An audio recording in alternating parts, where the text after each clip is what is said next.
Hello दोस्तों, क्या हाल चाल। This is doctor Greek and I welcome to you all dear doctors, dear aspirant and dear future doctors. तो आज आपका स्वागत करता हूं मैं अपने वीडियो के अंदर, that is the most expected questions complete botany revision. मैं यहाँ पर आपको पार्ट्स के अंदर डिवाइड करके देता जाऊंगा यहाँ पर वीडियो।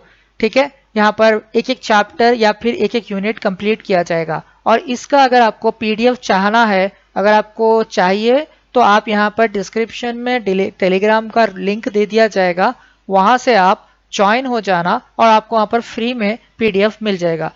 और अपकमिंग जैसा ही ये सीरीज खत्म होती है, अभी तो 17 जुलाई को यहाँ पर एग्जाम है, इसलिए मैं ये कहना चाहूँगा कि पहले एमसीक्यूज कंप्लीट कर लेते हैं। जैसा ही फिर फ्रेश स्टार्ट होगा, हम कंसेप्ट भी क्लियर करने का स्टार्ट करेंगे। तो आपसे रिक्वेस्ट है कि जैसा जैसा क्वेश्चन आता है, आंसर को बिना देखे, वैसे मैं यहाँ ट्रांसलेशन लगाने की कोशिश कर दूंगा, लेकिन बिना आंसर देके आप सॉल्व करने की कोशिश करते जाए। और मैं चैप्टर वाइज यहाँ पर बेस्ड ऑन एनसीईआरटी पूरा कंप्लीट करूंगा। And don't forget to like and subscribe my channel. तो जल्दी से अभी स्टार्ट कर देते हैं। फर्स्टली यहाँ पर हम एक चीज कवर कर लेते हैं कि यहाँ पर हमारे पास एक्सपेक्टेड क्वेश्चंस क्या बन सकते हैं। ये हमारा एक्सपेक्टेड डाटा है 2022 नीट के लिए। जैसा कि आप यहाँ पर चैप्टर वाइज देख सकते हो, यहाँ पर पूरी तरीके से सेपरेशन किया गया है।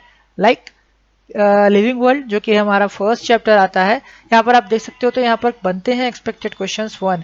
वैसे ही बायोलॉजिकल क्लासिफिकेशन, ये यहाँ पर आपका बॉटनी का है, और यहाँ पर राइट साइड आपका बनता है जोलॉजी का। Biological classification 4, plant kingdom 2 expected questions, anatomy of flowering plant 2, cell the unit life, ऐसे ही यहाँ पर दिए गए हैं। और वैसे ही यहाँ पर जोलॉजी के लिए भी दिए गए हैं। तो अब थोड़ा सा यहाँ पर गेस लगा के देखते हैं, ज़्यादा हमारे परसेंटेज कहाँ से बनकर आ रहा है।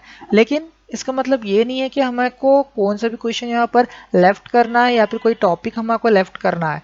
The main purpose is sexual reproduction in flowering plant, यहाँ पर 4 क्वेश्चन है। ठीक है, यहाँ पर principle of inheritance 4, molecular basis 4, environmental issue 4, biological classification 4। तो जिस सब्जेक्ट में, जिस चैप्टर में आपको ये है कि सबसे ज़्यादा हाईएस्ट मार्क्स गेन हो रहे हैं, आप उनके ऊपर फोकस करिए। समझ रहे हो, जहाँ पर आपको ज़्यादा आ रहा वहाँ से ले लो, खत्म, दैट्स इट। तो आप यहाँ पर पूरी तरीके से उसको स्क्रीनशॉट ले सकते हो। +1 +2 होने के चांसेस होते ही है, कैसा भी एग्जैक्ट डाटा कोई मैच नहीं करता। Let's move. So here we go, the first question. हम यहाँ पर देख सकते हैं, the defining characteristics of living being is. यहाँ पर क्या बनता है। ठीक है, आपको यहाँ पर ये समझना होगा कि डिफाइनिंग कैरेक्टर कौन से थे। ठीक है, फर्स्ट तो ये डिफाइनिंग पे जाने से पहले आप ये समझिए कि कैरेक्टरिस्टिक्स क्या क्या आते हैं। 3 सबसे ज़्यादा इंपॉर्टेंट थे यहाँ पर हमारे पास। एक था ग्रोथ, सेकेंड था आपका मेटाबॉलिज्म, तीसरा था आपका रिप्रोडक्शन, फिर उसके बाद आता है आपका क्या, सेंस ऑफ सराउंडिंग। ठीक है, एक डिफाइनिंग कैरेक्टर बनकर उभर कर यहाँ पर आ रहा था। इसलिए यहाँ पर अगर हम देखते हैं तो रिप्रोडक्शन क्यों नहीं है, इसलिए नहीं है क्योंकि स्टेराइल्स के अंदर जो इन्फर्टाइल होते हैं वो रिप्रोडक्शन नहीं कर सकते, being in under the category of living being, इसलिए नहीं हो सकता। They can digest their food, ठीक है, ये भी नहीं था। They can respond to external stimuli, yes, ये है आपका आंसर यहाँ पर सी। ठीक है, दे कैन रीजनरेट, ये भी नहीं था। तो डिफाइनिंग कैरेक्टर में आपका मेन था कौन सा था, फर्स्ट था आपका मेटाबॉलिज्म, फिर उसके बाद था they can respond to external stimuli, यानी कि सेल्फ कॉन्शियसनेस। ठीक है, सेल्फ कॉन्शियसनेस ये आपका यहाँ पर बनता है। मेटाबॉलिक प्रोसेस टेक प्लेस, ये कहाँ पर आता है, ये विट्रो और विवो में भी आता है, इसीलिए इसका आंसर क्या होना चाहिए, answer C. What are the twin characteristics of growth? अगर twin characteristics of growth की अगर बात करें, तो यहाँ पर आपको समझना चाहिए कि ग्रोथ का बढ़ना एक साइज में और नंबर में, दोनों में भी था। साइज बोलो आप या मास बोलो, इसके अंदर आपके पास दो भी कैरेक्टरिस्टिक्स यहाँ पर इंडिकेट कर रहे थे, इसलिए इसका आंसर आना चाहिए आपका आंसर सी, यानी बोथ ए। तो चलिए नेक्स्ट क्वेश्चन की तरफ बढ़ते हैं और यहाँ पर समझते हैं जो ग्रोथ होती है लिविंग ऑर्गेनिजम्स के अंदर। समझ रहे हो आप, लिविंग ऑर्गेनिजम्स के अंदर अगर हम बात करें और यहाँ पर समझे, तो यहाँ पर ग्रोथ होती है डायरेक्टली इंट्रिंसिक, यानी कि इंटरनल साइड से यहाँ पर आपका इम्पैक्ट पड़ता है। तो आंसर यहाँ पर क्या बनेगा, answer A, which of the following organism can sense and response to environmental cues? कौन कर सकता है बताइए? इट डजेंट मैटर कि वो प्रोकैरियोटिक हो या यूकैरियोटिक हो। यूकैरियोटिक का मतलब क्या होता है कमेंट सेक्शन में मेरे को लिखकर बताना। विच of the organism can sense the respond, तो इस डजेंट मैटर अगर वो लिविंग है और उसके अंदर लिविंग प्रोसेस है तो वो कौन से भी ऑर्गेनिज्म हो, मल्टी हो या यूनी हो, वो रेस्पॉन्ड करेगा। इसलिए उसका आंसर बनता है आपका answer C. Reproduction cannot be an all inclusive defining characteristic features of living organism because क्या बताया जा रहा है यहाँ पर? Reproduction cannot be an inclusive of defining characteristic. Reproduction क्यों नहीं किया जा सकता डिफाइनिंग कैरेक्टरिस्टिक्स में? क्यों? क्योंकि इसका आंसर क्या है? All living organism cannot produce. ठीक है, क्यों?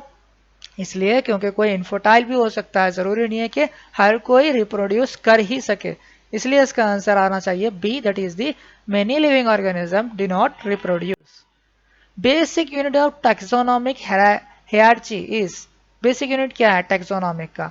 आपको पता होना चाहिए। अगर आप रिकॉल करो अपनी तरफ से तो फर्स्ट, सेकेंड, थर्ड, फोर्थ और फिफ्थ में क्या बना था? फर्स्ट आपका आता था स्पीशीज, सेकेंड आपका है जीनस, वैसे ही पूरा यहाँ पर सिस्टमेटिक जाकर फैमिली, ऑर्डर, क्लास, किंगडम में पूरा बचा था। तो यहाँ पर बेसिक यूनिट की बात की जा रही है। लास्ट और हाईएस्ट कौन सा है? किंगडम। फर्स्ट कौन सा है? स्पीशीज। इसलिए इसका आंसर आना चाहिए answer A. National botanical research institute, that is the NBRI, is located in where? Lucknow. That is the answer D. Identify the incorrect match. समझ रहे हो? इनकरेक्ट मैच कौन सा है? फिजियोलॉजी का मतलब क्या होता है? फिजियो मतलब function, that is the study of normal functioning of the body, that is the correct answer. Pedology, that is the soil erosion के बारे में जो पढ़ा जाता है अपना, इसके अंदर सॉयल के बारे में जो पढ़ा जाता है उसको क्या कहते हैं? Pedology. It is the right one. Limno aquatic what? Fresh water के बारे में पढ़ाई जाने वाला limnology, it is the correct answer. Kinesiology fossil study, it is the incorrect match. So the answer will be answer B. The term new systematics, systematic क्या है? Systemic arrangement of the, क्या समझ रहे हो? सिस्टमिक अरेंजमेंट करना, समझ रहे हो? सिस्टमिक अरेंजमेंट, फ्लोरा फौना, इसके अंदर कहाँ आता है? सिस्टमैटिक्स में आता है। वो अगर न्यू सिस्टमैटिक्स क्या था? न्यू सिस्टमैटिक एवोल्यूशनरी एंसेस्टर्स से इंटर रिलेशंस दिखाना था। वो इंट्रोड्यूस किससे किया गया? जोलियन हैक्सले। यहां से याद रख लेना चाहिए आपको SJ, ऐसे आप शॉर्टकट याद कर सकते हो। आंसर इसका बनता है सी। Binomial nomenclature consists of two names. This are binomial nomenclature क्या होता है? फर्स्ट वर्ड कौन सा? कैपिटल लेटर का इस्तेमाल किया जाता है। सेकेंड लेटर कौन सा इस्तेमाल किया जाता है? Latin word. और ये दोनों कहाँ कौन सी टैक्सोनॉमिक क्लासिफिकेशंस के अंदर आते हैं? जैसा कि हमने पढ़ा था मैग्निफेरा इंडिका। मैग्निफेरा क्या होता है? मैग्निफेरा होता है जीनस, और इंडिका क्या होता है? इंडिका होता है आपका स्पीशीज। फर्स्ट लेटर क्या होना चाहिए? हमेशा जीनस का कैपिटल लेटर। सेकेंड लेटर क्या होना चाहिए? हमेशा लैटिन वर्ड स्मॉल लेटर। तो that means what? Binomial nomenclature consist of two words. First word will be the genus, second word will be the species. The answer will be the B, that is the genus and species. Phylogenetic classification is based on what? समझ रहे हो? Phylogenetic gene से regarding classification किसके ऊपर base था? किसके? Evolutionary descents के ऊपर। That is the answer should be the common evolutionary descent. ठीक है।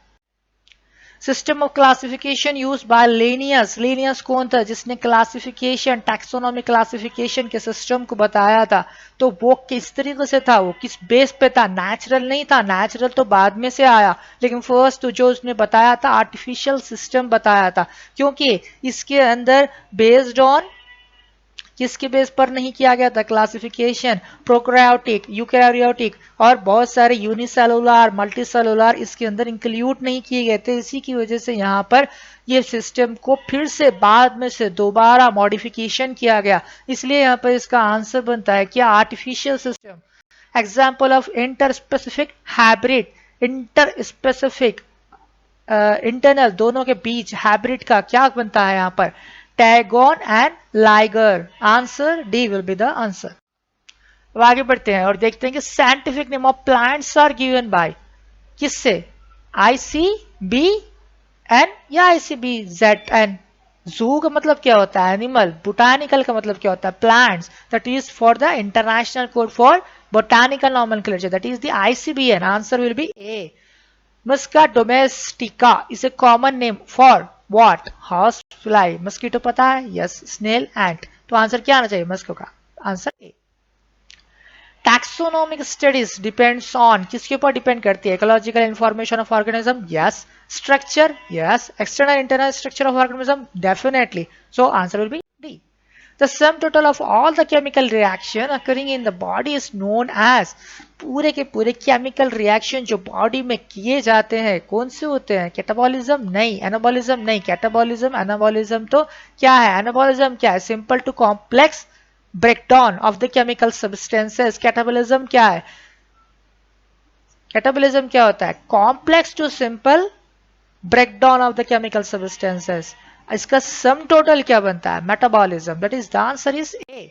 Which of the following statement is incorrect? That is this, see the properties of cellular organelles are present in the molecular constituent of the organelles। ठीक है, which of the following statement is incorrect? Incorrect देखना है, correct नहीं। cellular organization of the body is the defining feature of the life form। cellular organization है, जी हाँ है, बराबर है।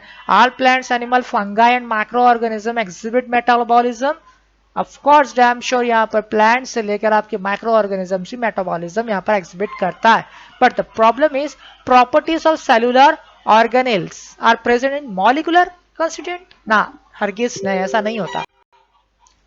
विच of the following is self consciousness, कौन सा है बताइए जो कि सराउंडिंग इन्वायरमेंट को सेंस कर सकता है, ह्यूमन बीइंग, सैलमेंडर, अर्थवर्म नहीं। ह्यूमन के पास जो सेल्फ कॉन्शियसनेस जो पावर है वो किसी और में उतनी खास है नहीं, इसलिए इसका आंसर बनता है आंसर ए।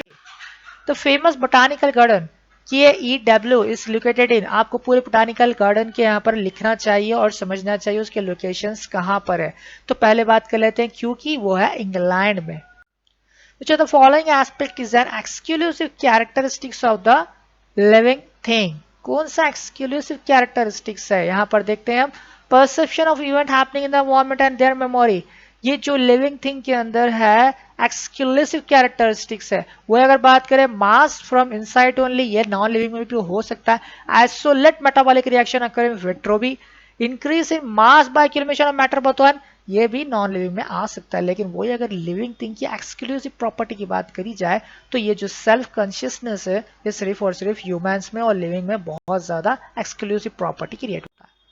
हर्बेरियम क्या है, हर्बेरियम द शीट जिसके अंदर प्लांट्स को रखा जाता है, वहां पर उसके नेम वगैरह लिखे जाते हैं और पूरा ड्राई करके वहां पर उसको आइडेंटिफिकेशन पर्पस, क्लासिफिकेशन पर्पस के लिए लिखा जाता है। तो यहाँ पर आंसर क्या बनता है, answer A garden where dried culture of plant species are stored, right. इसको क्या कहते हैं, टैक्सोनॉमिकल एड्स। ICBN पढ़ा है हमने अभी, international code for the botanical nomenclature, कहां पर है, इसका आंसर है ए। कांग्रेस नहीं, यहां पर पॉलिटिक्स की बात नहीं हो रही है। इंडियन कोड नहीं है, यह इंटरनेशनल कोड है, इंडियन कांग्रेस भी नहीं है। Which of the following taxonomic aid provides information about the identification of name of species found in India? यहाँ पर आप अच्छे से समझ लीजिए, मोनोग्राफ, मैनुअल, फ्लोरा और पेरियोडिकल के अंदर आपको ये समझना चाहिए, यहाँ पर पूछ रहा है identification of name of species, ठीक है, इन ए गिवन एरिया। तो आपको स्पीशीज के बारे में कहां पर इंफॉर्मेशन मिलती है, manual, that is the answer will be. In Mangifera indica Linn, indica is what origin, Linn is what, Linn Linnaeus, that is the scientist taxonomist who has given the name. Magnifera is what, mango, what does Lin stand for, Lin क्या होता है, Linnaeus, that is the scientist, that is the taxonomist, that is the answer is C। इसी के साथ आप ये भी समझ लीजिए नेक्स्ट क्वेश्चन की तरफ, the scientific name of mango, अभी हमने बात किया था वहां पर की तरफ और फिर से हमको वापस लौटना पड़ रहा है, मैग्निफेरा इंडिका। लेकिन यहां पर आराम से समझिए कि आंसर क्या बनेगा, क्यों यहां पर आंसर सी आया, कमेंट सेक्शन में मेरे को बताइए। What is nomenclature? Nomenclature क्या होता है, नाम रखना। जैसा ही कोई अगर एक लड़का पैदा होता है तो जैसे हम उसका नाम कैसा रखते हैं वैसे ही यहाँ पर भी नाम रखना। तो लेकिन इसका मतलब ये टर्म से समझिए कि genus name is written after species, it is true. Genus and species names are written in italics, is it true? genus and species have the same name? Is it true? The first letter of genus and species name is capital. Is it true? Answer B.